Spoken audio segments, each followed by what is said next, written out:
Youth as custodians, reimagining cultural identity for the next generation. I believe as young people play a critical role in being the transmission belt of society and of carrying on the culture in terms of preserving it and in terms of building on the foundation that was laid by our elders. And when the annual Nama Cultural Festival started back in 2018, the central theme was not so much in creating a platform where VIPs will be celebrated, but that those that carry the culture can be given that opportunity to share their wisdom and knowledge to the youth, particularly to the youth, because at the end of the day, the festival plays the role in creating that platform where the knowledge can be transferred from one generation to the next. So I'm very, very excited on this Saturday afternoon on the 30th of May 2026 at exactly 14:59 hours to introduce a topic that is of utmost importance when we speak about cultural preservation and in celebrating our rich history and heritage, but from a youth perspective. And I will just briefly just introduce the speakers, or rather, I will just briefly introduce them, but also give them an opportunity just to expand more on why they think this topic is important before we go into the meat of the subject matter. So we have Honorable William Mini, who is a local authority councillor from the Marintal Town Council here in our midst. That is also a son of the soil, and that is also very passionate on matters of culture and heritage. And then we also have next to him Ms. Lovencia Gomases, who is also part of the Youth Forum of the Nama Traditional Leaders Association, the NTLA. And then we have, who was also a speaker, Mr. Glenn Casper, who was instrumental as the chairperson of the youth of the Topnar Traditional Authority in spearheading the creation of that documentary that we also viewed earlier today. And then we have Queen Peters, I believe, Queen Peter, the eloquent speaker that we also asked to just join and participate as a young person from the Nama community here on this very important topic. Why is this so important, colleagues? Because many times as young people, we feel that we are in a very modern society where we have so much technology, social media. Why is culture still relevant in the 21st century? And why is this so important? And what role do we have to play as young people? I will just throw that on the floor and then we can engage on that. Thank you, Mr. Moderator. The House simply passed on the mic before the session even started and said that apparently they have voted that everything should start on this side. So they've thrown me into the deep end. But anyways, good afternoon to everyone. Antonio, I think it's a very critical question that you're asking because as young people, yes, we have prioritized, the fourth industrial revolution and we've fully immersed ourselves into it. But who are we before the technology? Who are we before the first industrial revolution even? Who were we? What did we do? How did we come about as a people, as a Nama people? Where did we come from? Why is our heritage important?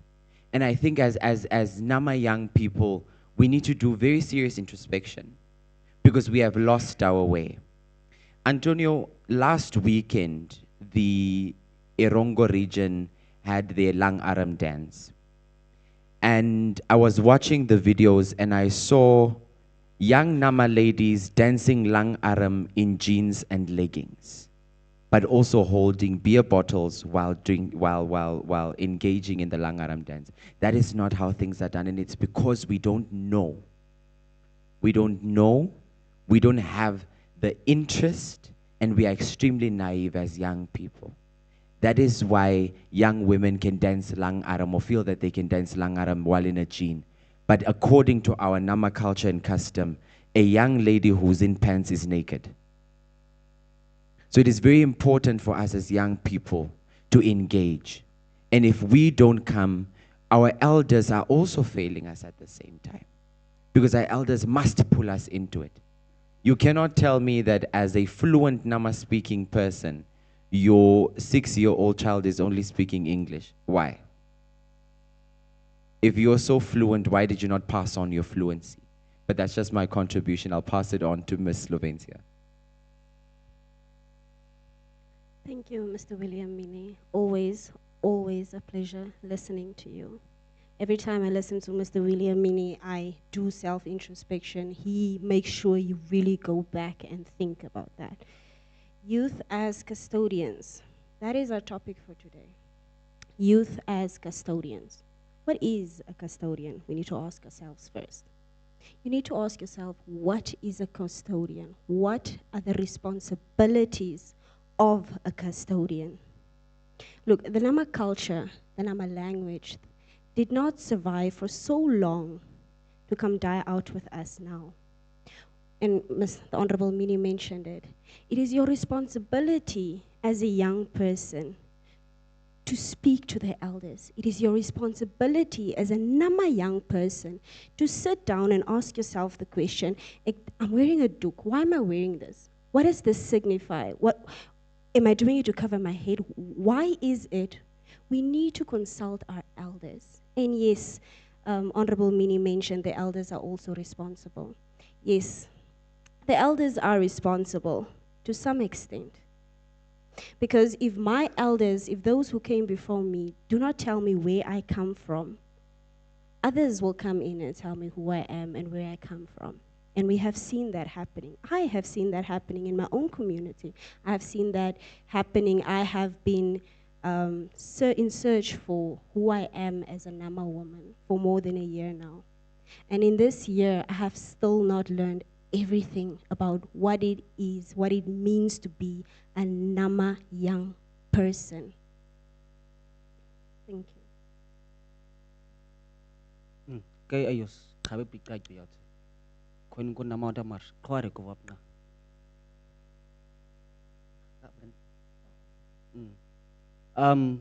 When we talk about custodianship, then we are talking about the protector. Inkwe hiara hawai. Chitka custodian ni khakwa o sinat ke kai kun khakwi kwama. Kare ke kham kun khasna rakwa. Chitko ne custodian siba uo o chiko ko kham o chikira yufan parasi. Chitko ne yufan basio o dagira khuna kharas reimagining di khabarami. O daga ne ngona khuna kuiba khau o dagira mi sida khuna dagin khauba. Khabeda asa tauka madinin khauba sida uzika wanga mase. Sida gening an tadage sida ding uzu khada ka khwa dagitani sida namasisa kowa bitunin kauka. Tadage kowa bitunin kauka kowa ke ha. Khabeda ke sida di hiodi. Sida di usiku ngani dagini sida di khwani kauka.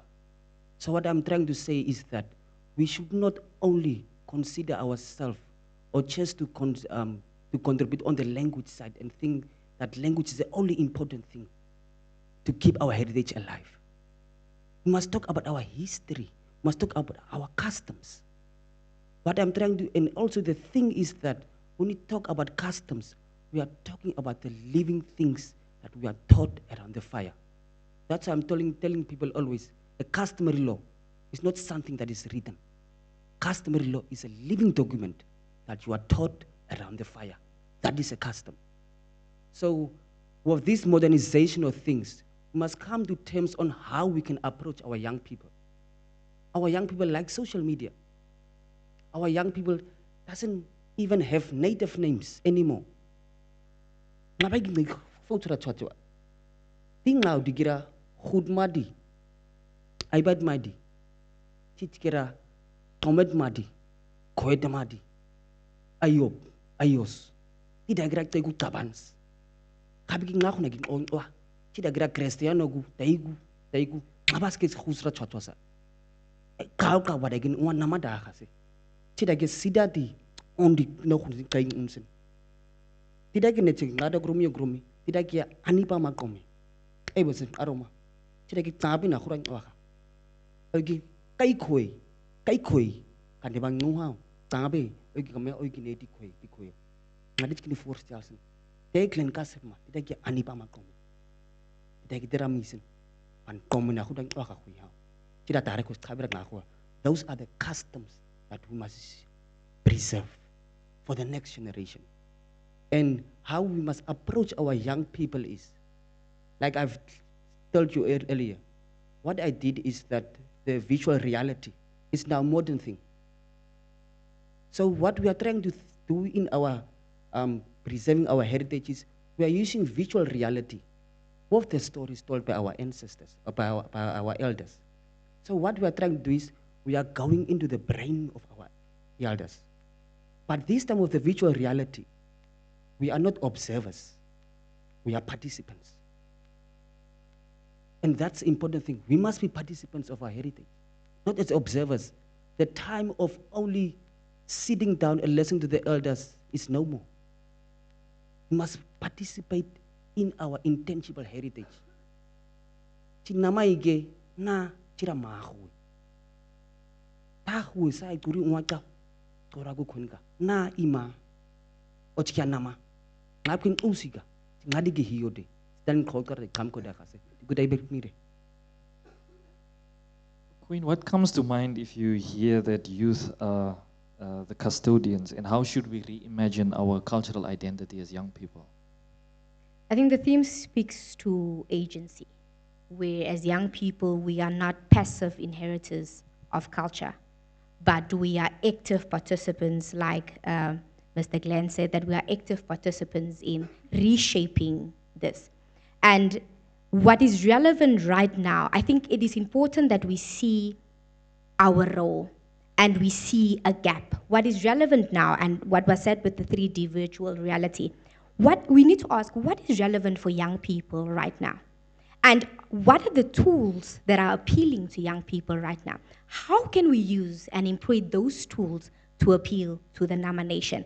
And listening to these young people, I'm confident, and I think our elders sitting here can be confident that the baton has been passed over, and these young people will run this race. And just listening, it makes me understand and think that yes, there is a place to worry. There is honestly, but listening to them, it's like also a point of, but we are safe, right? So it is, what are the tools that we can employ, like social media? How can we use social media as a tool to reimage our culture? What are the tools that we can use to tell stories, whether it is through music, through storytelling? So the question is, and then we can do research, what is it that young people have registered an interest, and how can we use that to tell the story, to continue our culture and to build on that?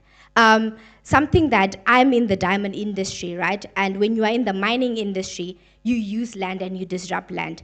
But also what we are doing right now is something called post-mining land uses. How can we preserve the mining, where it was mined and where it was rehabilitated? How can we preserve it? So when people come back after 20, 30, 40 years, they would understand, there was mined here. So how do you preserve the land? And like Ms. Komase said that, you know, we do not have ancestral land, we do not have access, but I think it is important to see what are the tools that we have available to us right now.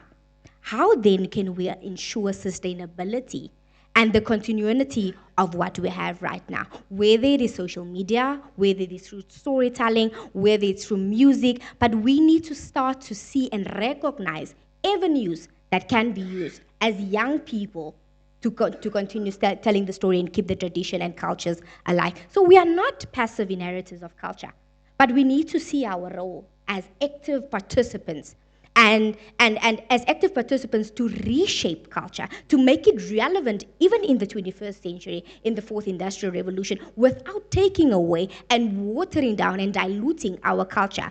So the two can coexist. We need to find the balance between that. I also wanted to ask Honorable Mini, as an elected leader, we know sometimes that societies change and evolve over time. And that also calls for, at times, policies to be changed according to the way in which society changes, transforms, and evolves over time. What is your thinking around aspects of culture that should remain completely preserved and unchanged? And are there perhaps areas in which it should evolve over time? And how do we determine the manner in which culture should evolve? What is your thinking around that in terms of the evolution of society connected to the way in which culture should, in some aspects, remain preserved but also change over time? You know, Antonio, I like telling stories and I like using practical examples. So when His late Excellency Dr. Hage Geingob passed away, it was the first time in our nation's history that a sitting president passed away, but at the same time that the term chief mourner was used in our country at state events and at state funerals and military funerals. But then if you've noticed something, the role of chief mourner from the side of, for example, us as government, you look at the role of chief mourner, but the role of chief mourner clashes with our cultural norms when it comes to obgahao. Obgaha, ogumhuga, aubgang o, ogum aubdasha a wadarao.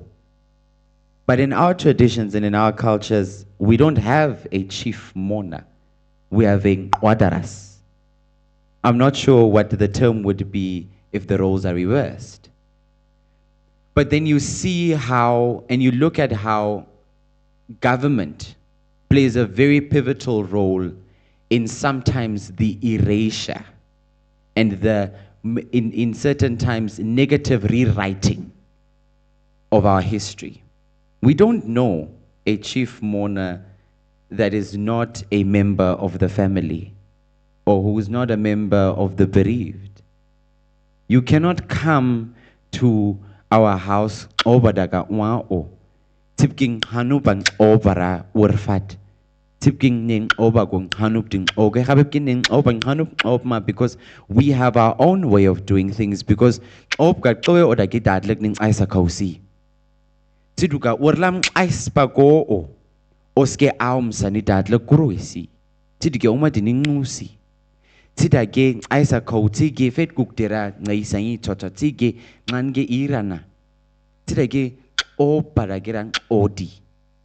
And then we follow certain traditions and customs. But when government comes in at certain times, we play a very big role in the erasure of our customs.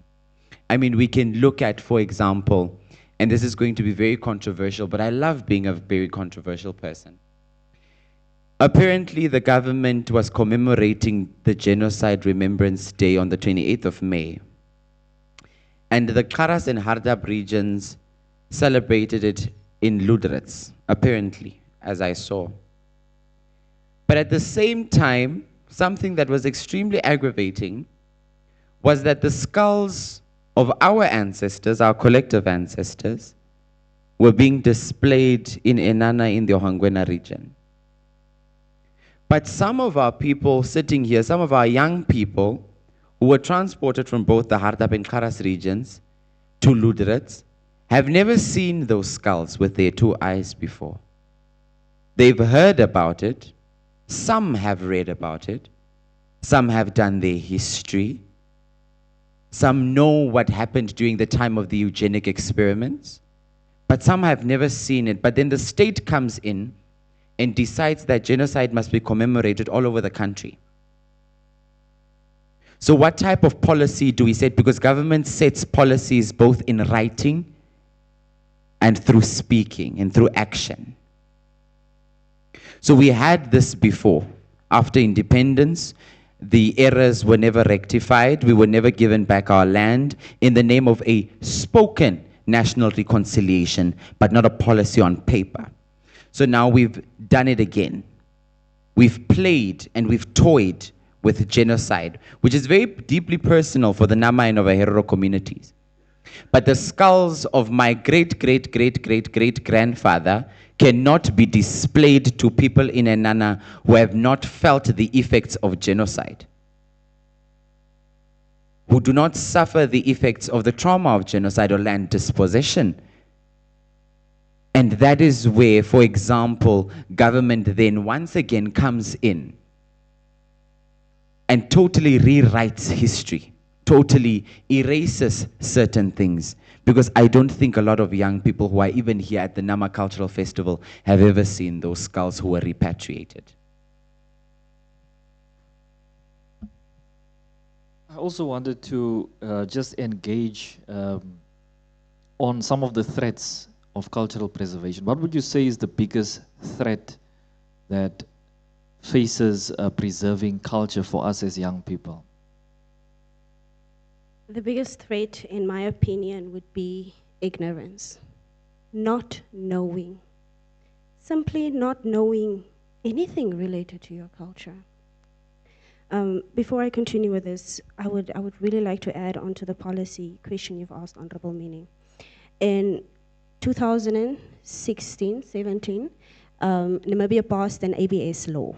Now, basically, this law means access to benefit sharing, So whenever you go to a people's, to a community, anything you do, any resource you extract from them, be that intellectual property, be that their medicine, whatever, anything relating to the culture, and you go and make a profit from it, benefit sharing must happen with the community.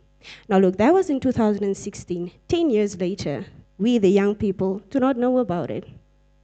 We do not know that if I share my story, the stories of my elders with other people, my community, whose intellectual property this is, needs to benefit from it. Those are the things that we as young people do not know. And we simply do not have the interest to find out. How can I preserve my culture? How can I preserve what I have learned without it being exploited? Queen Peter mentioned finding the balance, finding approaches that works with the young people. The NTLA Youth Forum, together with the Gaugu, have realized that looking at the unemployment rates, especially those of the Nama young child in the rural communities, we have seen that the biggest struggle we face as a Nama child in the rural community, and yes, of course, the urban community as well, is unemployment, is limited access to resources. So what we have done is we have taken a few young people, 20 young people, to Ludrets during the annual genocide remembrance, the legitimate annual genocide remembrance day. And we have we taught these young people on how you can make business with your traditional knowledge. How do you use that knowledge transferred by your grandmother, how to make boershep, how to make the Nama tea, how do you capitalize on that? How do you receive an income from that? Those are the innovative ways in which we can approach the young people, and in a way that is an innovative way for us to find that balance of where do we meet the young person halfway as a community. Thank you. I also wanted to ask Mr. Kasper, earlier you mentioned about the fact that customs, they exist in an unwritten format.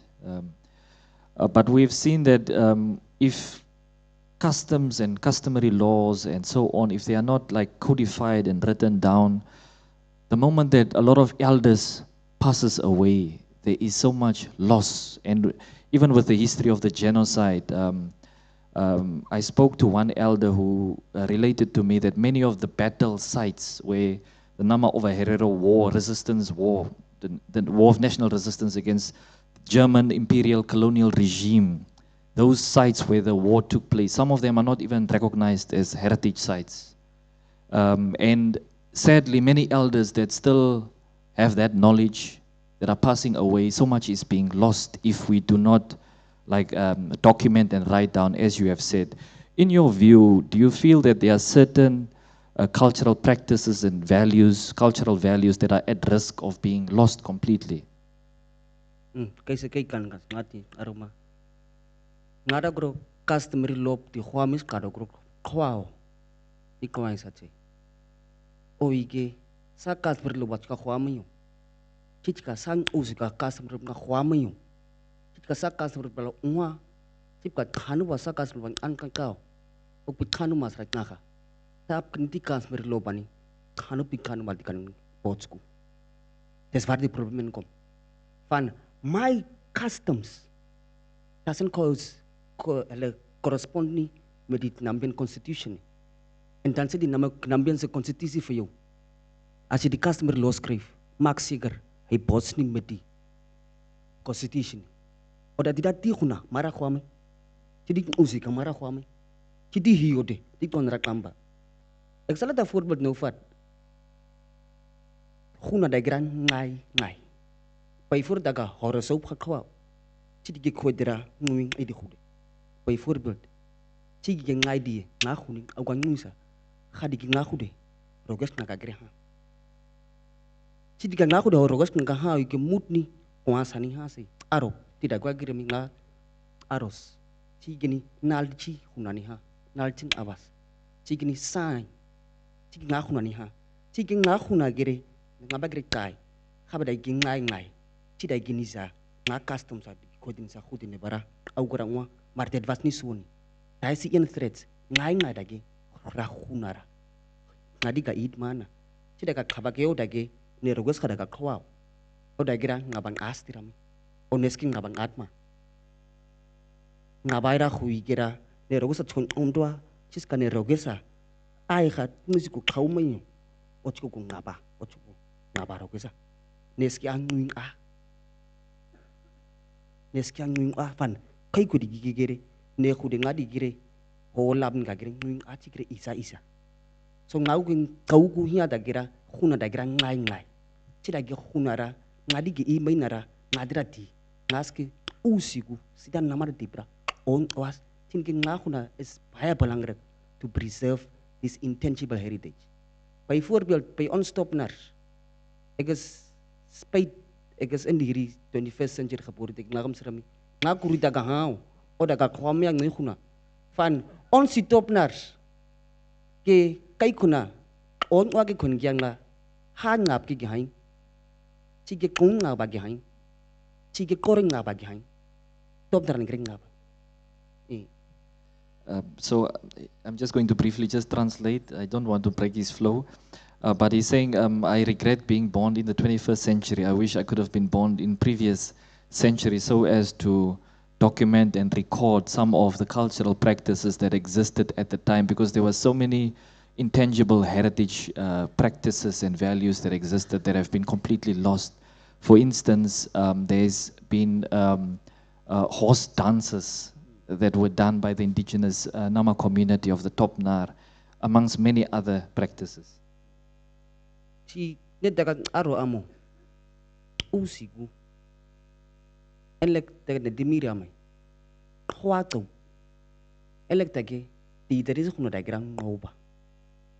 Some of the challenges that we face is the things that we should address, we leave and we do not address things that should be addressed. Chinge kai khunara ngo And the elders are silent ti khwadma and they don't speak up. oda netsemire ngonanga kwa sora kuke Let me say there are three types of disrespect. khwa sorap There's a disrespect of speaking, di sorap there's a disrespect of actions with actions, chingo sorap and then there's the disrespect of silence. one soragu wagunga And amongst all of these, ke ngop sorapa chungchungsa the most painful one is the silent disrespect, oda kin which is khwa the most painful. Therefore, Therefore, we must teach the youth and speak out. Wat er toch tidak tidur karus dit karunit nga kwa sorap kadra kwa. Oda kini di guru mika Esther skege. Ngaske nga kau awas ki kamyo. Ske Esther sa kitau sai sikret tau is kaisa kwa basa. Let me just allow me please to elaborate. Esther, she was afraid to speak on behalf of her people. She was fearful. Chip kira abe maap nga kau tiba. Haman dikrit kai bara Esther aisran aring ingkau. And the advisor of the king at the time wanted the complete destruction of the people of Esther. Oski Esther sa nga karus kama. And Esther stood in a position, in a unique position. Orang is di omes ab khamiyai. And then her uncle informed her, Nisis ka kwad mayu. if you do not speak up, Oske sang ais kisa surip naning onwa. then it will result in the complete destruction of your descendants as well as of your people. Iski Esther sa kimai. Jiske Esther sa nekun wana sekeyo. Is apa ki kwa. Jiske Esther sa ngaski kwa is aisa ki ori. And Esther, as a result thereof, spoke up and preserved her people. Ning ay kada ke kar dun ngaramay. Sometimes we are placed in positions Sidang adan kwa baga. so that we can speak for our people. Kada ki ngi khunu khara khu. But then we waver Oda because of certain things. Reverend Hendrik Verbing on ki pitu dis 5 na diki kwa kui. Reverend Dr. Hendrik Witbooi wrote in 2005 the following. Isi mi madap ki kwa. Oda ki net ngat hagas koros. Sing ngadit kura utau net nedira mite. Tanau sora auna. Sahu sora wi. Tanau sora auna. Sahu sora wi. Don't, that's so difficult to translate. Ta sora auna.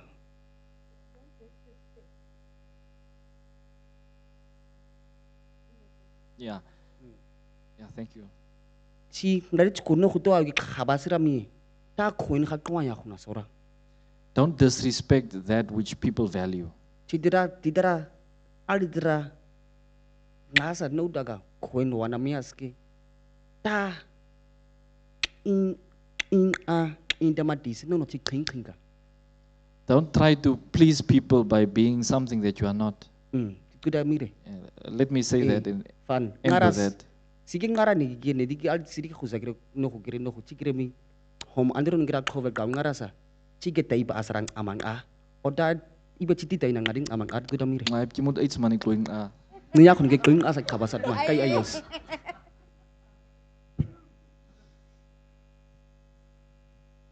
I think we should also engage with the audience because we can be here for the whole day, but it's a conversation. So I believe it's important for us also to engage and to allow the audience to engage. I will take one round of questions. We have one hand at the back queue, and then we have Mr. Very here in front, and then we have the doctor at the back, and then. Again, good afternoon, everybody. It's not much of a question, but it's something that we would like to also bring out to everybody. We are highly aware of AI and its instigation in our culture. We are highly aware that AI is writing books about the Nama. We are highly aware AI is writing books about the sun. We are highly aware that the Nama dress is being designed AI already and sold. We are highly aware of all this. So where intellectual property right now lays is in the youth's hands. And that fire burning in their hands right now is the weapon we have. Currently, a friend of mine, an indigenous boy in India, was fired from a company that creates websites. He was fired because he used an indigenous name on it. And AI had no control to touch that, so they fired him. So we are at that stage right now with our intellectual property, where digitization, we are aware that as we digitize, we are protecting a new form of property that has old value. And it is very important, not only the audience, but the researchers and everybody must understand, even if you use ChatGPT, we are aware that you are snatching parts of our historical. Another thing is, we're also aware that the University of Massachusetts has the most extensive library on the Nama and the San, which still hasn't come home. So it is about also looking at other intellectual properties still being digitized without our permission, even though it's from the past. That intellectual property is part and parcel of us now. Thank you. Okay, then we had a hand here in front. Mr. Very. Thank you. Yeah, I think the first question I want to just ask, and I actually find it very, very important. You spoke about customary law. And one of the most important things I believe people must know and understand is what law does in society, what role it plays. If we understand, and when we speak about customary law more specifically, and we say it's not something that must be written down, as you've explained, and you've actually articulated it well, is if we don't write it down and people die, what do we say with those customs if you're not taught those customs?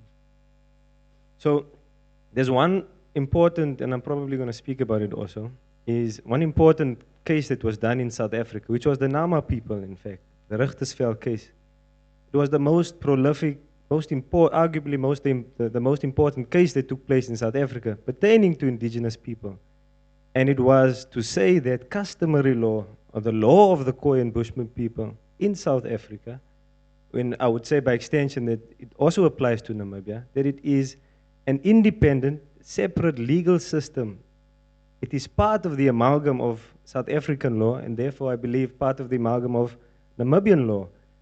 So we must understand the importance of that, because if we understand our legal disposition, whether we're referring to customary law, common law, the laws that are drafted in Parliament, but if we understand our legal disposition and we know what our rights are as it pertains to the law, our law, then our understanding of who we are, what we have, and what we can do will also change, because now you're speaking from a place of power. You're speaking from a place of right. And I think once we understand that, it changes the whole dynamic. Another thing that I also do want to perhaps mention is there's a case currently in South Africa, and I know there's a lot of relationship between the two, Namibia and South Africa. The TKL Act, the Traditional Khoisan and Leadership Act.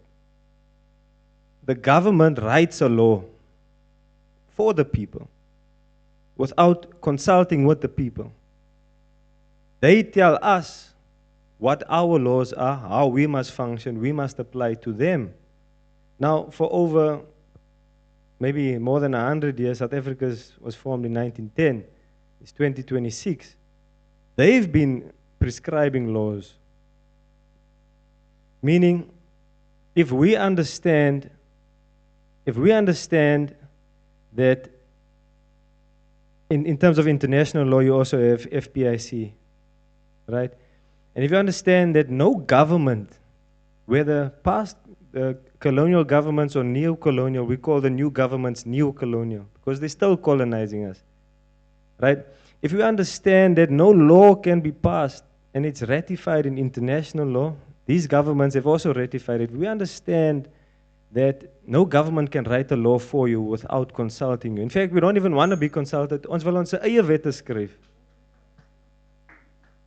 You understand? So understanding that we mustn't just focus on, and I'm just speaking to the point of, we mustn't just focus of relying on customary law as something that is just passed down orally.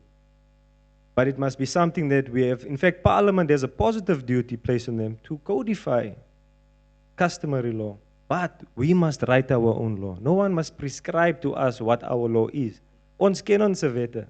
We are well aware, we are educated, we are smart, we are intelligent, we can write these laws ourselves. But do we know what our laws are? Do we understand our legal disposition in the country? So I think, yeah, I wil nou nie te lank 'n punt maak nie. That's the important thing that I just wanted to also put forward. Thank you. Thank you so much. We also had a hand at the back from Dr. Sylvester. We had the hand at the back first, and then lastly, Thank you very Ms. much. Farah Diba lastly. I wanted to make the point about culture preservation. And I think that we have to be very careful when we speak about preservation versus continuation, because preservation also just puts it in a glass box, and it is also an artifact of colonialism to say it is parked there, we are not doing anything further with it. And I think that one of the previous speakers spoke about how do we use technology to reach the youth. So we need to think about what are the parts of the culture that we want to preserve wholly as is. And I think it relates to what you asked the Honorable just now about what do we not want to evolve with the youth. So I think that we have to be very careful with how we frame what we want to keep and how we want the continuation of culture, because that's what we want. We want everyone to have that ingrained in the way that they live, right? The other thing that I want to say, as someone that also has very mixed and complex roots, because of our difficult past, there are a lot of youth that are very mixed and very, I don't want to use the word confused, right? Some might be confused. I am not confused, but some may be. But you want to express your different cultures. You want to express because you are proud of every single culture, even though they came together in a very disturbing way. You still want to celebrate different parts of your heritage. But what I see sometimes is that we don't pick up the culture of Ubuntu, I am because you are. We want to reject and then even further marginalize those that are not 100% or 75 or whatever full nama, ika nama tal prate or anything like that. So I think that when we move forward and think about how do we want to empower the youth, we also have to think about those that we are currently pushing aside. How do we maintain the culture? I just want to say that even with language, do you know how hard it is to get a nama tutor?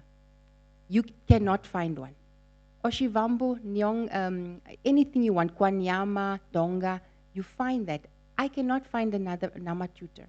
So even things like that, making the language, making the culture more accessible to those that do have nama lineage but don't know how to access that. Because our die groot mense, they've all passed.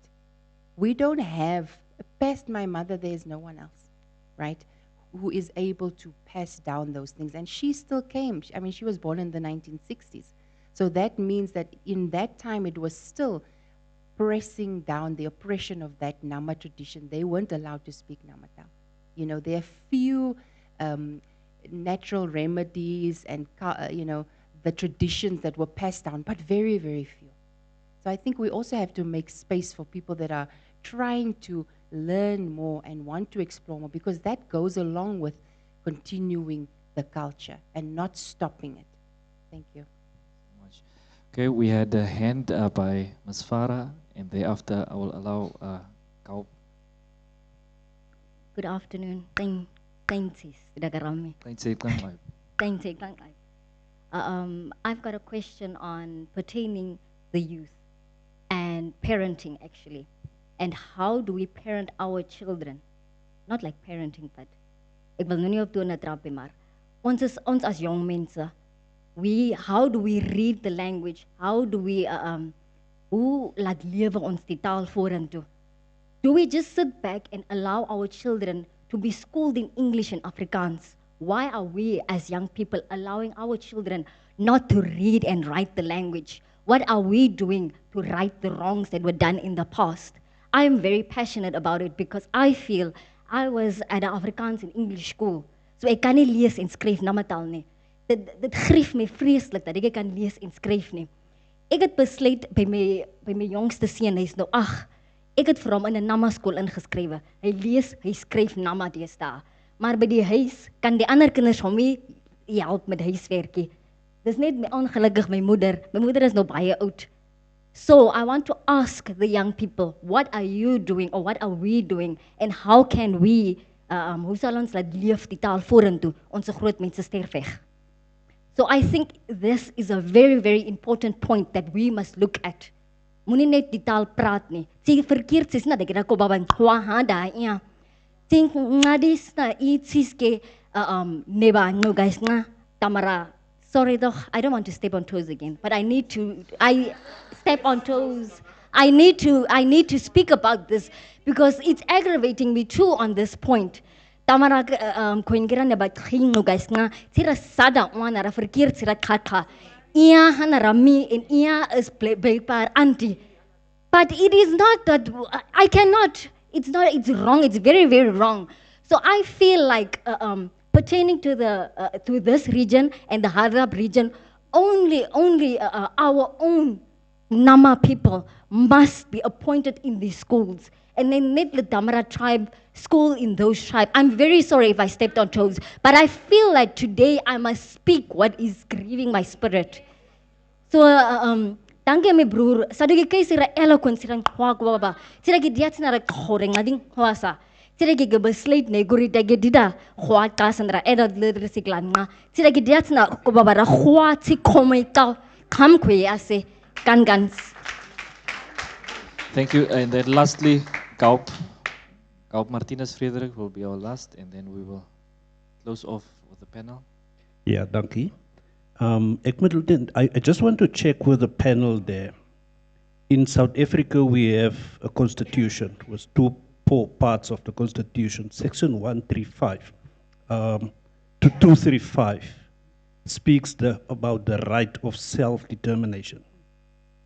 And there's another section, section 211, that says that customary law must be applied where it exists. I don't know if the Namibian constitution have the same provision. Then there's something that bothers me. Our school education system forces you in a particular direction. I always say that any indigenous person are born pre-programmed. You are born with all the tools that will take you through life. If you take our forebears, my family that lives currently in Namibia, they left the Cape Colony many, many years back. There was no compasses. But they managed to move from, let's say, Cape Town to an unknown place without the tools that we have today. So what skills did they have? They had the ability to read and write in terms of what is available. They could read the stars. They had the knowledge of medicine. They had the knowledge of nature.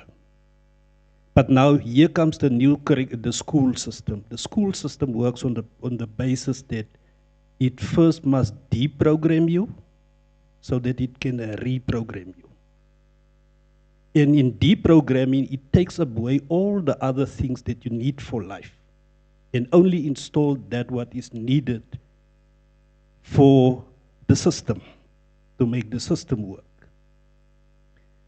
Our indigenous areas are well endowed with resources, minerals. In school, they don't teach you how to utilize your resources.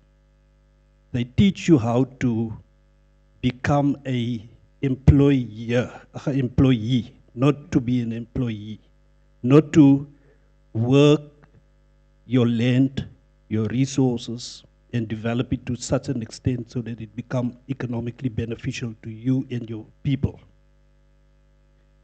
And that concerns me quite a bit, because I can see that not just in South Africa, but across Africa, we are bleeding. We are the owners of the land, we are the owners of the resources. But that same resources are utilized to develop Europe, for instance. How do we turn that around? How do we bring our own customary law systems into the mainstream so that we also economically benefit from our resources, so that we also make sure that our children learn the customs, cultures, traditions, and that those things are preserved in a particular way. Thank you. Thank you very much. We'll now conclude with the panel to just reflect on the comments and some of the questions posed. Okay, thank you, Mr. Moderator. Mabada kani tsotsa. Habidi kay sini bara tsotsa ko. Nebati andis ningwas. Honorable Hermana Sehotka. I'd like to start here.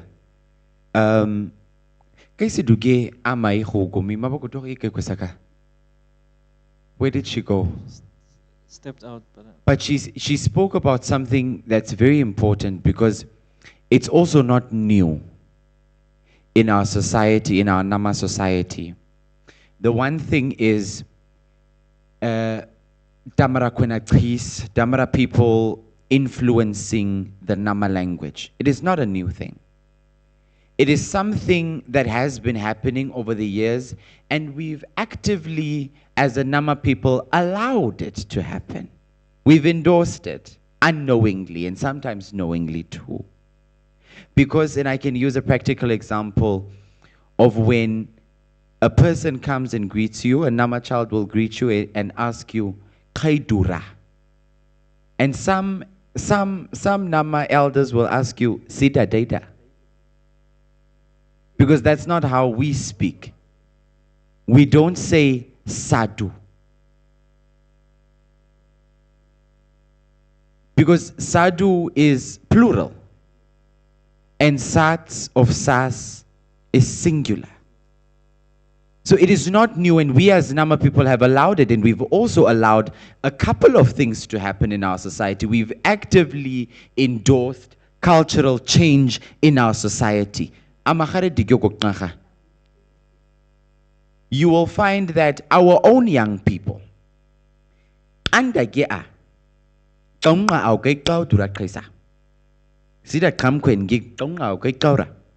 young people want to become teachers. They want to study education.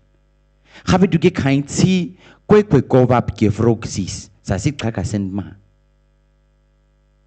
is offered at the University of Namibia.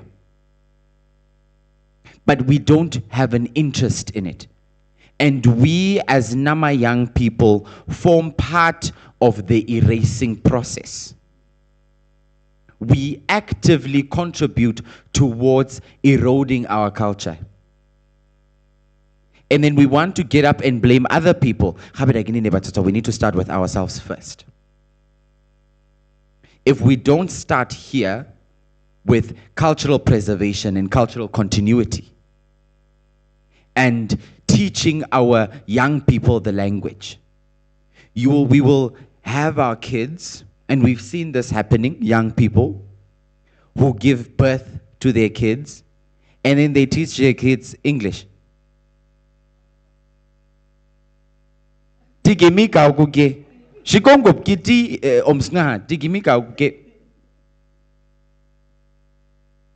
Our young ladies give birth to these kids and they name them Tainaga, Beyonce Ditsi, Rihanna Ditsi, Dabandula Ditsi, and so on and so forth. Oh, Amakwesa Mabagi.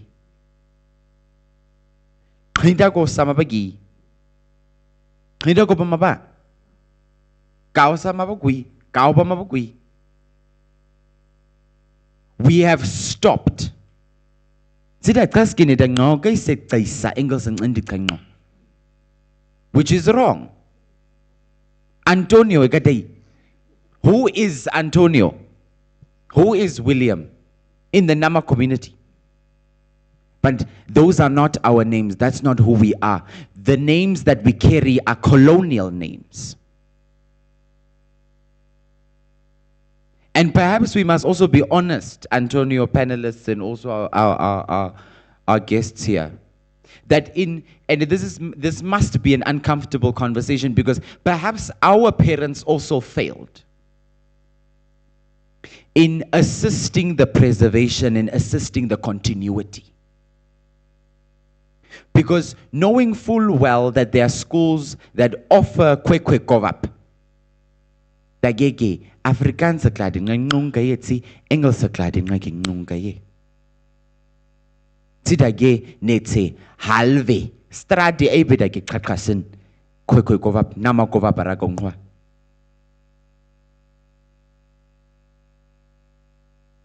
So I am not afraid to say that we are currently failing because we were also failed, but at the same time, we are not willing to rectify the wrongs.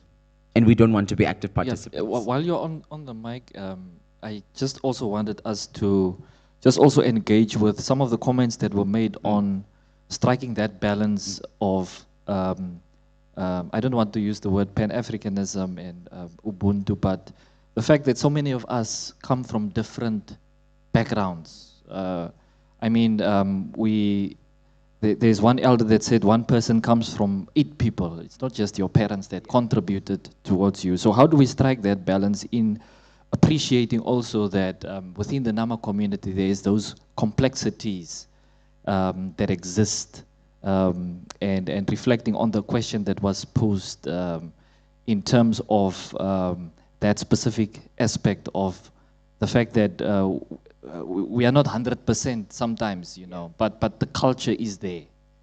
So how do we balance that while preserving, as you have mentioned, the cultural values? I think the one thing that stands out there must be that you must know and fully understand your identity. You know that you don't just have one grandmother. You have a couple of grandmothers and you have a couple of grandfathers. So where do you find yourself in your identity? So if you are mixed within the Nama community, I am a Nama and Nama from Beersheba because my father is from there. But I am also a Herero because my mother is of Ambanderu.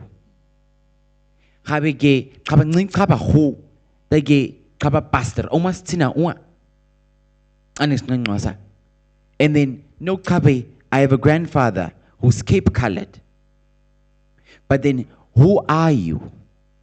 And where do you find yourself? Because you are one person who comes from many people. But do you understand where your origin lies? Where do you come from? As a Nama person, I've been wanting to say this. As a Nama person, for example, if you're saying that you are from Kludankwas, have you as a young person, have we as young people ever explored and asked our elders, how did we get there? How did we get to Kludankwas? And how did it happen that you married, that you married a hero man? How did you find the hero man in Kludankwas? Or how did the hero man find you in Kludankwas? So, Nedage, toen sy die Noord-Kaap nou uitkom, sê dat ek kabes ngong tri, sê dat ek hom ap ng karu o, and we came towards this side. Then you must now ask your elders, kay kwena da gini dinsi, maba hudara tri, data, because I'm one person, but I come from many different people. And knowing and understanding your identity, that's where it starts. I'd like to pass on the mic now. My Buddha, very suit. I understand, I fully understand what you say, the importance of understanding the laws that govern you. I've mentioned earlier that Namibia, in 1990, Namibia received political independence. Now, a precondition for us to have received that independence is the right of property to be included into the Namibian constitution. Now, law does not work retrospectively. So in 1990, when the constitution, this beautiful, beautiful document was given to the nation, we were too happy, we are free. But we did not go into that to see, what does this mean to me as a Nama person? Because that right to property that was included in the constitution is the reason I don't have my land. That is why I do not have my land. So it is important for us to understand how it is important for us to understand the laws that govern us in order for us to mitigate our ways through them. My sister at the back, yes, I too come from a mother who is not Nama, but my father is. And does that make me less of a Nama? Of course not. Absolutely not. Because of my father, I have the right to say that I am a Nama child. Daai Shikongo kind wat in die huis rondloop. Although sy naam Shikongo is, and I too have a problem with it, but that is still a Nama child. Togoba. Yes, can you please continue, repeat your question, Antonio? No, these are just concluding remarks reflecting on some of the engagements from the audience that stood out for you, that you want to reflect on. So the last words I would like to leave, and I really hope, there's not a lot of young people in here today, but I really hope that they are following online. You as a Nama young person, you can be in your bedroom in Kwajas now. You must know that in order for us to truly say we are custodians of our tradition, of our culture, moet jy jou ma sê jy kom en jy sal moet begin met mense praat. Jy sal moet jou ma sê jy kom en kom kyk hier buite, hoe gaan dit met jou Nama broers en susters? Jy sal moet daar uit daai hoekietjie uitkom waar jy nou is en met jou meer jong mense gesels sodat ons vir mekaar kan sê you have the talent of administration. We can use this as a way to preserve our culture. You are beautiful. You have a perfect voice. We can use you to preserve the Nama songs. We need to be amongst each other for us as a community to identify where your strength as a Nama young person lies and how we can utilize those God-given talents to advance and to preserve the Nama culture. Thank you very much. As young people, it's important that we identify elders in our community to download their data. Ek sê al die, ek is bly, ek is maar ouer as hierdie mense, daar hulle seker research doen, dat hulle seker as huiswerk gestuur word, dan gebruik ons AI. As daar seker geskied, as ek ken huiswerk gegee word, gaan studeer oor die kultuur, dan bring jy terug. Daar kom, hulle Google, hulle gaan vra nie die kind nie, of die ouma of die wie nie. So dit is baie belangrik, dat ons geskiedenis download van die elders af. Toe ons skool gegaan het ons nie foongoede gehad, ons het biblioteek toe heel dag gegaan. En daar so research gaan gedoen, en dan ons huiswerk gaan gegee. Want as ek kinders gebruik die fone. And that's the thing that we must stop. We must start to engage with our elders. En soos Kapi so gesê het, en Nama is klaar pre-programmed. Sida jy vroeg gremi, Nama kto ang kakawek koyo. Og nga nuru ka nediyo, o ching an Nama sa nga awi gini. Ne chiking ona kuna Nama sa nga wa. But paya fault is. And as we are being pre-programmed, dage niya kaisi pa sida elba ko uma. Niya ko nungan wa ba. Ons het daar die wysheid wat niemand anders kan verstaan nie. Chidi ko sê, ek sê al die toe kom as ek jonger nie. Dat ek daai kykertjie. Wanneer word jy ouer? Wanneer word jy jonger? Dis wat Nama is. Julle moet nie van my volg nie. Daar moet jy al iets so maak. Dis hoe Hendrik wat hulle al die teachers gemaak het. Ek het nie Nama skool gegaan nie of Nama taal geleer nie. Want Nama taal is eers nadat ek my graad 1, nie graad 1 nie, sap A, dit amire. Maar sap A sa dat seker kan abi.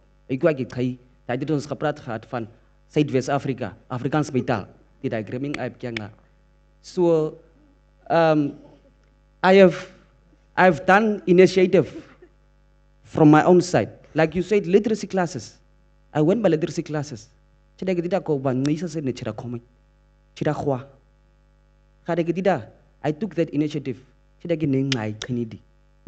Ne elo misi ngai khinidi khu. Ngapa kira khakasi. Ichkira kikir khura. Ta ochkira khakasi na ichma. We must make that initiative to do our own research and to keep and preserve our cultural heritage. Good dog, Miri. I will not be long. I wrote a few pointers down, not too many. Starting with something that William said about the Damara people coming into our communities and Sadu and, the language. And I want to say that as Nama people, let us be pedantic about our language. Where we would say, but as a toch nodig dat je moet say, Madisa of, like where they say they would like to water it down. But when Nama elders would say, but we don't speak Sadu, let us be pedantic about it. And then also you mentioned something about, the three disrespects, then the one of silence. I think that, and also taking it back to gender-based violence, when we see it happening in our communities and we are quiet, then we are enablers, right? So the moment that we are quiet and we do not speak about these issues pertaining to our culture and our heritage, then we are enablers. Then we are also helping with the erosion of our culture. And the scripture says that how can people hear if there's not a preacher? Now, how can people hear about our cultures if we do not take positions and we do not start telling the stories? You asked Loventia, what is the greatest threat that we are facing right now? And she said ignorance. Now let's tell people ignorance is not an excuse, because we have resources available. And it is the onus is on us as young people to register an interest in this. So we cannot constantly say, oh, but I didn't know. But you had an opportunity to ask. We need to go into the constant cry of the child and ask, why? Why was it done this way? Why not this way? Where did you guys meet? Why is it that I do not speak Nama, but I am Nama? You know, you need to start asking these questions. And also making room for those who do not look like us, but they are Namas. And another point also, let us not shame young people who do not know. Right? Let us not ostracize young people who do not know. I cannot speak the language fluently, but I can speak the English language. But like I said, that doesn't make me less than a Nama. So let us not push them away, but let us create spaces where they can come in, they can sit, and they can start to identify with us as young people, as Nama young people. Yeah, so I think that was it. Let us not be ignorant, because in our ignorance we are enablers, and we are helping them with the erosion of our culture. Let us, like I said earlier, let us be defiant, because these people are not. It's deliberate. So why is our response not deliberate? Why are we not? If you know of danger, you know, you take certain precautionary measures and you put certain measures in place. Why are we as Nama people not standing up and putting measures in place and say enough is enough? You've already taken our land. You cannot take our identity. You're not going to take our language. You're not going to take let us start to stand up against the government and say, enough is enough. You've played in our faces enough, but we are a new generation of the Nama nation, and we are not going to take it as is.